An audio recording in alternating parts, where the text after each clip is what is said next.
She established Tax at Lumen Academy, a science and math school in Angeles City, for which she has been awarded by the President and Angeles City as a Pamana awardee. So please welcome the Honorable Laura Quiambao-Del Rosario. We are really privileged to have her here.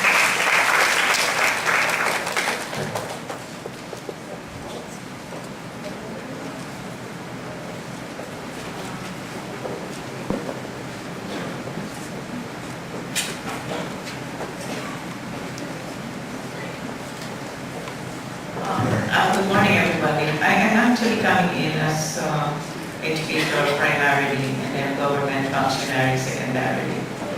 I started my career in education secondarily. I started my career.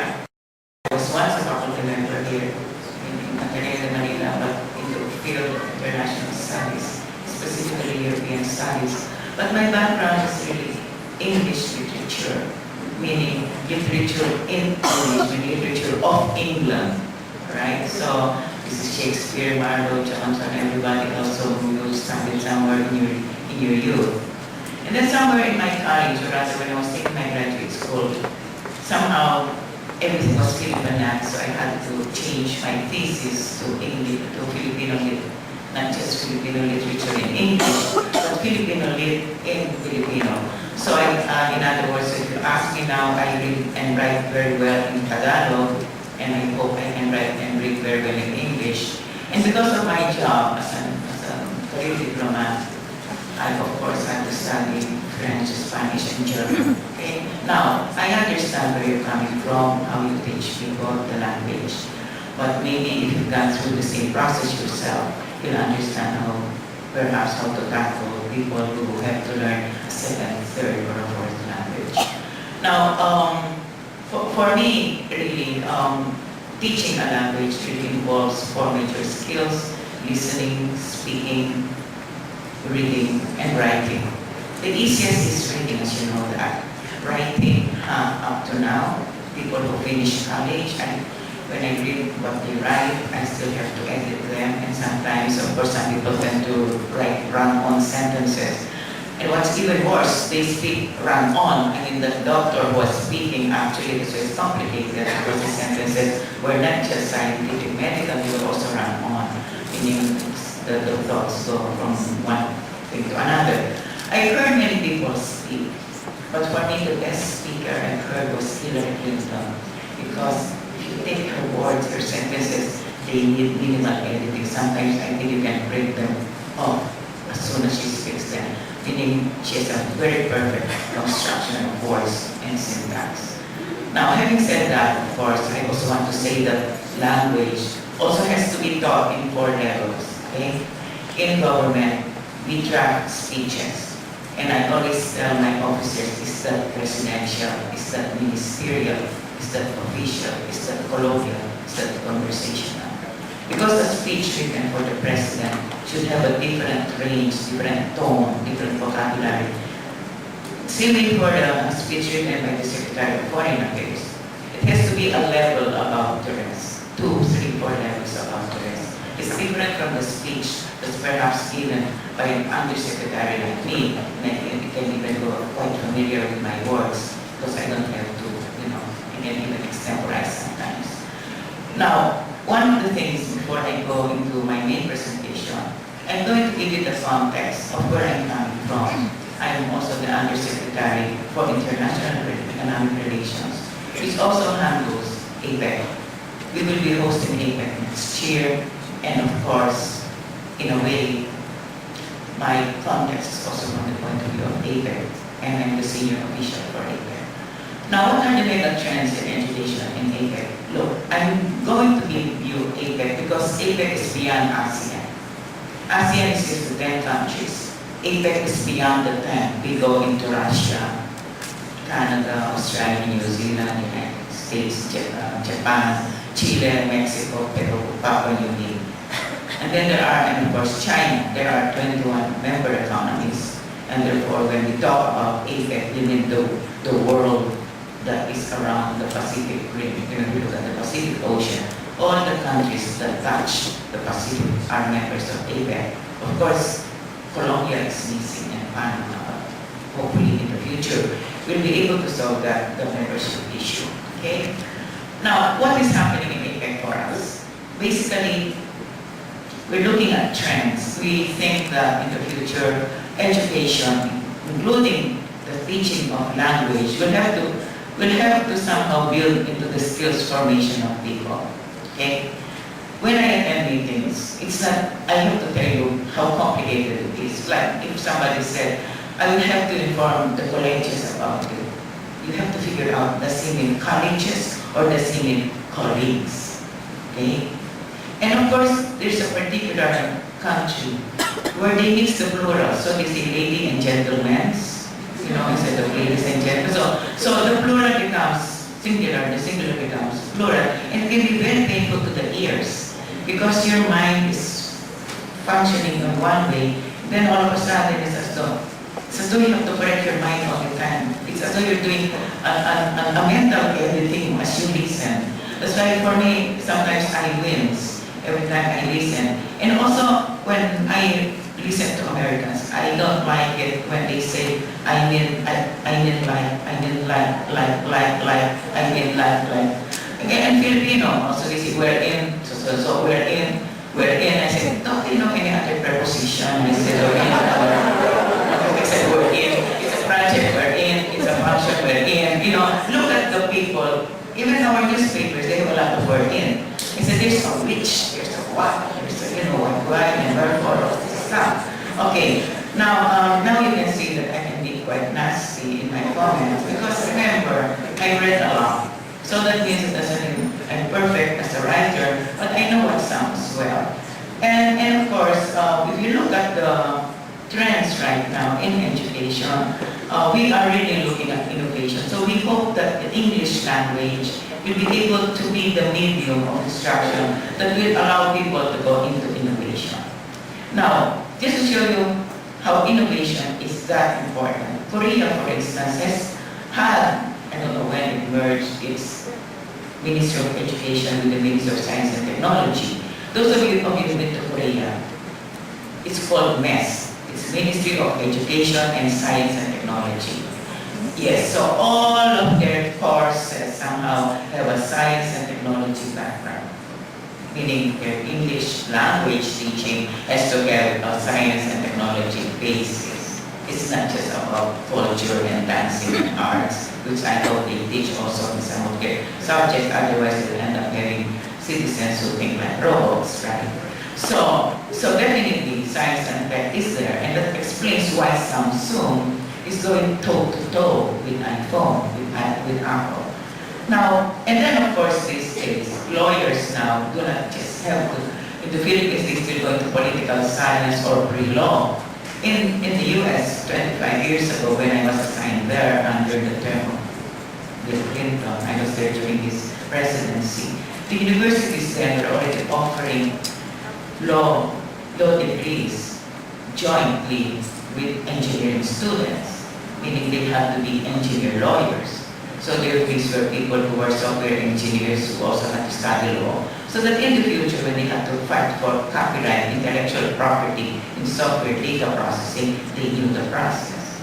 Our lawyers would say, but we also studied international law and copyright law. I said, no, it's not enough.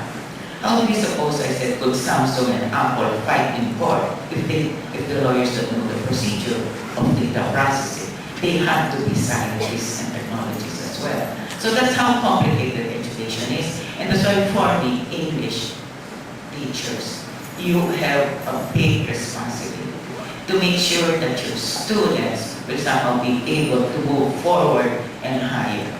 Okay, what are the trends now in education? There are what we call the mega online or mega open online courses, you know, that MOOC. Courses now can be offered online. As you can see, you yourselves are going online. That's how you interact with one another. And there are professors who open their courses for free. We have open universities. UP is really granting degrees now based on the Open University program. And then, of course, there's cross-border education. Their online courses are one way of cross-border education. You don't have to leave your home. You can do it in your bedroom, in the kitchen, in the living room, in your office. But there are those who cross-border, who go to another country to particular educational, the programs that they want to take. This is another mode. And of course, for me, I kept on telling the Commission on Higher Education and people who might need an education, keep on telling them, if we have to be involved in cross-border education, we should open up our borders to foreign professionals or foreign educational providers, meaning why can't we have professors in science and technology who graduated from abroad, anywhere in the region who are good. They don't have to be Filipinos. I mean, for us, we're so restricted. That's why sometimes even our points of view are somehow becoming insular, very protectionist or very protective. If you open yourselves to others, and you open yourselves to different systems, to different modes of thinking, definitely you will change the way you teach. Definitely you will change the way you learn. Even as a concrete example of how important language is, you know very well that we send a lot of medical professionals abroad. 10 years ago, we had problems with our nurses in London. A few of them were being sent home because they were not used to the British accent. It's different. Especially if your teacher has a Visayas accent, or even an Ilocano accent, or a Pangasinan accent, or even a Kapampangan accent, all of a sudden you're exposed to a doctor who speaks English, who is supposed to be spoken. And of course, you give the wrong medicine, it can cost the life of another person. This is nursing, okay? So that's how important it is. That's why I said listening is a very important thing in language. Speaking is also just as important. So that when you speak and when you talk, you make sure that everybody understands you. For Filipinos, we have a weakness to differentiate between mom and man, right? A mom that cleans and a man. But for us, a mom is a mom, but a mom is the same, right? It's the same. So I'm sure those who speak English, they're trying to be guys. Is he talking about something that cleans, or is he talking about something where the drawing of countries are? So our short A's and our short O's are somehow, or even our schwas. Well, the schwas sound, sometimes we don't know how to pronounce them. Now, I've already given you the complication of language and where we are right now, the importance of innovation and therefore into science and technology. Now let me go to where our country is, what we're trying to tackle. Okay, I'll go to the first slide. Defining the main objective of education. I was trained under the premise that education is meant to educate the whole man. You see, I was a liberal arts graduate. So for us, they trained us in everything, from science, technology, culture, arts, history, everything that you can think of, because we were supposed to be good in every field. And one thing good about this kind of education, what we call liberal arts education, is that your mind can be involved. It's easy to connect the dots. It's easy to see one discipline connected to another. But these days, of course, people are wondering, do we focus on that? Or do we focus on technical education? Considering that we have limited resources in the public school system, in the science, the state universities and colleges, what kind of education do we want? Do you want as a liberal arts-based education, then you go into technical knowledge? And then of course, please. Therefore we have to define the main objective of education. This is something that we're trying to grapple with, at the national level, or at least among my colleagues. How about the private school system? Should a university, public or private, choose to be a knowledge provider, a knowledge synthesizer, or a knowledge user? Many of us are just knowledge users, isn't it? Right now, you are using knowledge produced by A's. Okay? You are a knowledge user. But if you are a knowledge provider, you have to go into research. How many universities really go into research? They say real good universities devote 60% of their resources and of their time into research. So many of us can just be happy to be knowledge providers, knowledge propagators, or even knowledge synthesizers, meaning we try to connect the field with one and another. Okay. And then of course as a knowledge user, if an institution, if an institution supposed to be as its main objective is to be a knowledge user, then it must prepare its students for the jobs for the future. And this is where the president even spoke about jobs mismatch. He said something like, I think it was in his State of the Nation address in 2010, he said we produce graduates who cannot find jobs. And we have jobs that are waiting to be filled up because the skills that are needed are not there. So I've been talking as part of our APEC preparation next year. I've been talking to the private sector and I would ask them, what do you mean when you say jobs mismatch? What kind of jobs do you need? Is it pre-tertiary or is it a little tertiary or is it tertiary plus? They said it's tertiary plus, meaning even college graduates cannot fit into the other roles that are waiting for them. For the pre-tertiary, we have tested to do that and we have technical education to do that. And then as a knowledge user, therefore, we have to prepare people for jobs for the future. It's a jobs mismatch now about jobs for the future. What will be jobs for the future? If you look at the trends right now, what's happening in science and technology, and our own problems, we will need people who will be in knowledge, in e-waste management, people who will be involved in climate change, disaster risk management, disaster mitigation.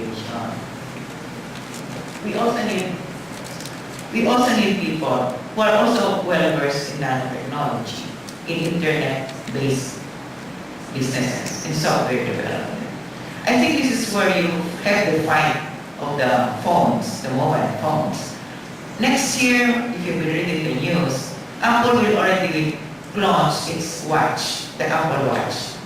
Just to show you how advanced it is. You just have to look at your phone. Assume you have an iPhone or a Samsung, the latest one. In the past, we had our digital camera. We had our computer to do our email. We had our mobile phone to do our text and talk. Then we had our Rolodex. Remember that? Are you old enough to know what the Rolodex is? Those who laugh is supposed to know what it means.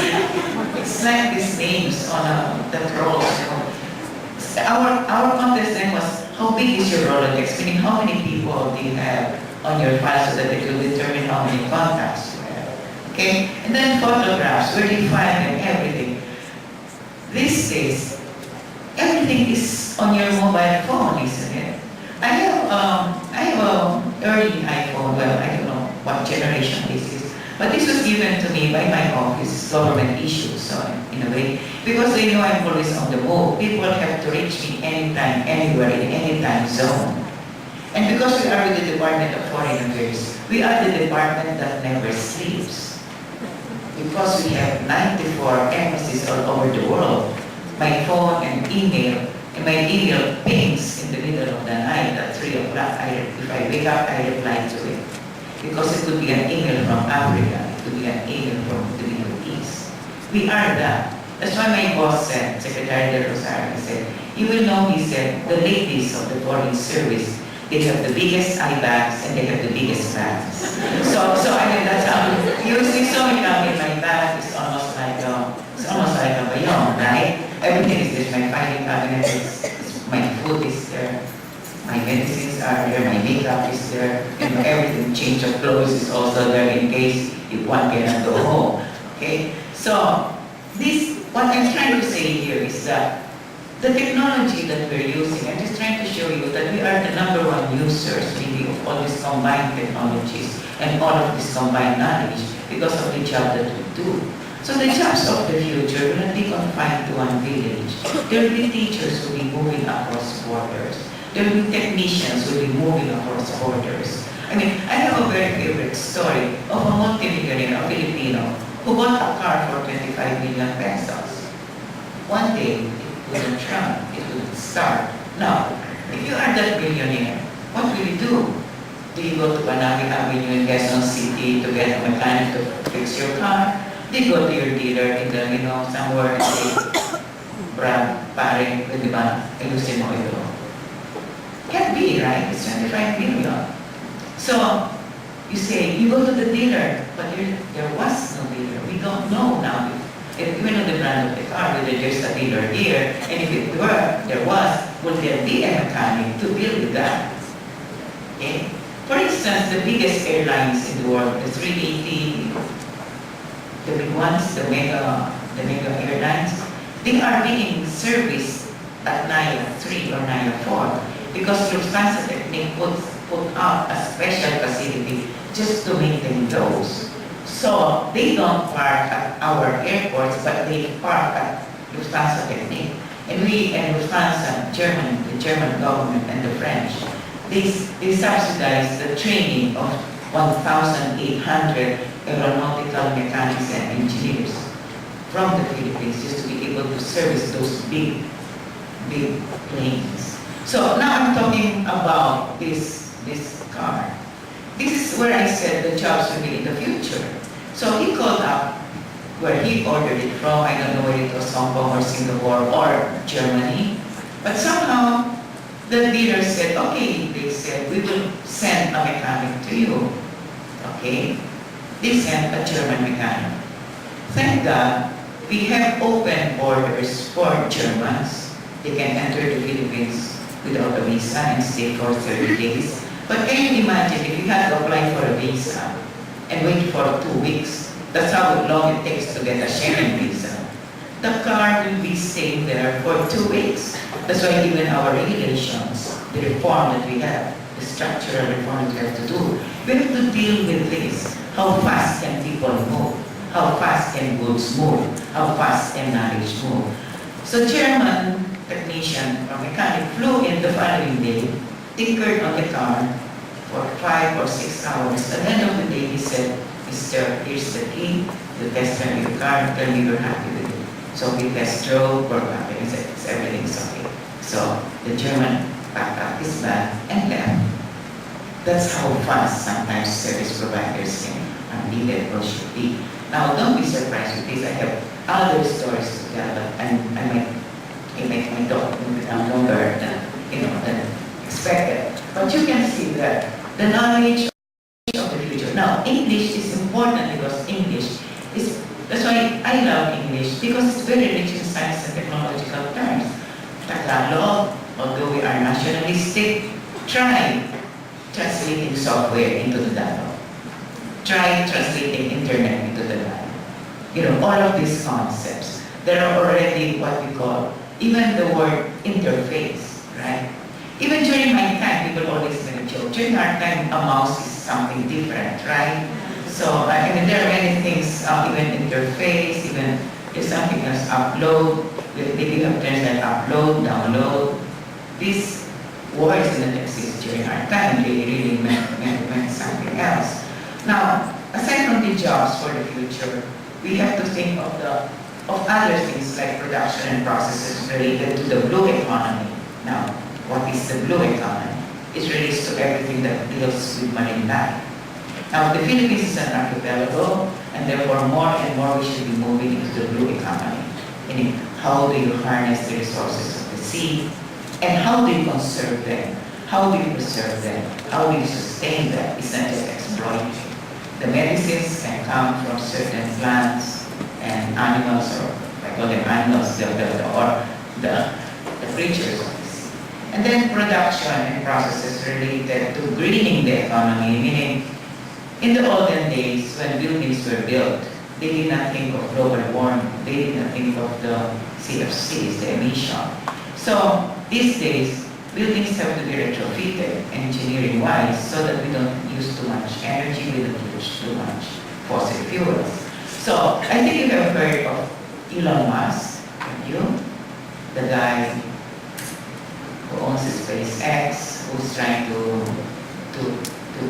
be the outsource company and dictate outsourcing jobs for NASA. They're the ones who take on intergalactic or interplanetary movement of equipment. If you know Iron Man, that's his name, Downey, Robert Downey. Somehow he's like this. He's actually a South African who migrated to the US. got a Canadian citizenship, went to school. He's a physicist and an entrepreneur at the same time. He got his riches through putting up a company called PayPal. This is online payment, right? When he sold it, he decided, he said, I want to destroy, he said, the fossil fuel car industry. He doesn't want cars using gasoline anymore, so he put up Tesla, the electric car. So they rolled out the first electric car in Britain sometime this year, and soon he'll be rolling out cars that don't use gasoline, so that the emission levels will be reduced. So he owns Tesla and he owns SpaceX. Now, if you look at this, it's because he is one person who wants to green the economy, who wants to remove all the things that destroy an economy. And of course, we want to green the blue economy, meaning we want to remove the pollution from the seas, we want to improve, consumption and production. And of course, we have creative industries. I mean, gaming is one of them, animation is one, but there are so many things that the net can use, the internet can use, the web-based industries or even the software industries. We're already thinking, as I said, about education, entertainment, education. It's as though the whole world is there. That's why I was talking about the Apple Watch. The Apple Watch will be able to measure your blood pressure, will be able to count the number of steps that you make. And it's supposed to be very unobtrusive. It's using what they call not just nanotechnology in the future. People are looking into pico-technology, which is smaller than nanotechnology. So if you wear this watch, it's so unobtrusive, you won't even know that it is a computer, a calculator, a phone, a camera, and a medical equipment rolled into one. So you can measure your pulse rate. So if somebody you love passes by and your heart goes down with the down, you can send it to her, assuming she has the same watch. You can send your pulse rate to your doctor so that your doctor can know what's wrong with you. And at the same time, you can send it to a woman you're courting so that she will know how she makes your heart beat, right? And of course, I've already spoken about legal management of IT-related services. So lawyers in the future need to know science and technology. Okay, as a knowledge provider, as a knowledge synthesizer, I'm sorry, I'm getting lost. We have to encourage synthesizing knowledge processes, discoveries, and therefore it should prepare its students for innovation. If we cannot be the innovators ourselves, perhaps we can make use of discoveries by others and synthesize them and come up with new products. And that's what Apple is actually doing. It is not creating new things. It is actually using all the old technology and all the old machines and putting them together and making them work in one. Apple did not invent the digital camera, it just embedded it in its iPhone, isn't it? So it's a knowledge synthesizer, so to speak. And of course, as a knowledge provider, you have to go into research. 60% of it, it's said, should be done by the university to do that. Now, what is the ASEAN challenge?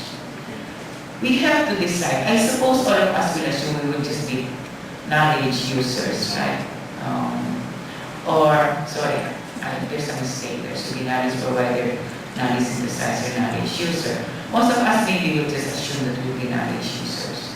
And therefore, as ASEAN integrates, and then we have to use the English language, do we see ourselves as skilled education service providers who can move across borders? Or you want something, you want to train people here and you provide them here? Or do we also see ourselves as one of the centers for English education? I'm just thinking of Ateneo alone. I'm thinking of the country as a whole. Do we want people to move here, to study here for their English? Or are we willing to send teachers across borders to provide the knowledge of English, the training in English?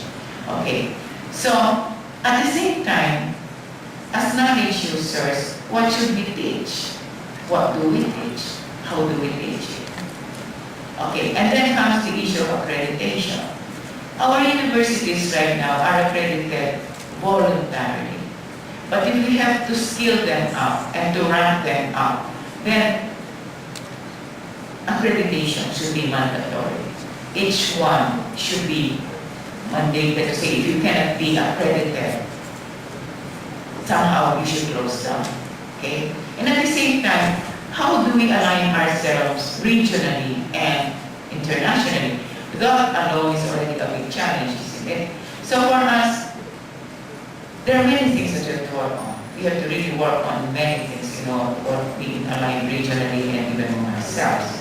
So we have to talk about lifelong learning, we have to talk about the Qualifications Reference Framework, because the Qualifications Reference Framework is something that all universities will have to work on. There are 8 levels of skills, depending on how independent a learner is or becomes. So those 8 levels of skills should be somehow embedded in every curriculum, so that even in English, you should also have levels of skills. So, which way to go? I put it there. Well, what is, where do you want to go? Okay, so we have to go into the Qualifications Framework, we have to go into the Mutual Recognition Agreement. If you want me to discuss anything, it's a little complicated, but what I'm trying to say is the Mutual Recognition Agreement alone is in itself a very complicated set because you have to be accredited by all the 9 other ASEAN countries. I wish we can just have one accord, like the Washington Accord. I wish we can just have one process, so that when an ASEAN citizen takes one test, and we know whether he or she is good enough for the rest of the 10, then perhaps then we can really be integrated. But for the meantime, it's still a long and arduous process. Thank you very much, everyone.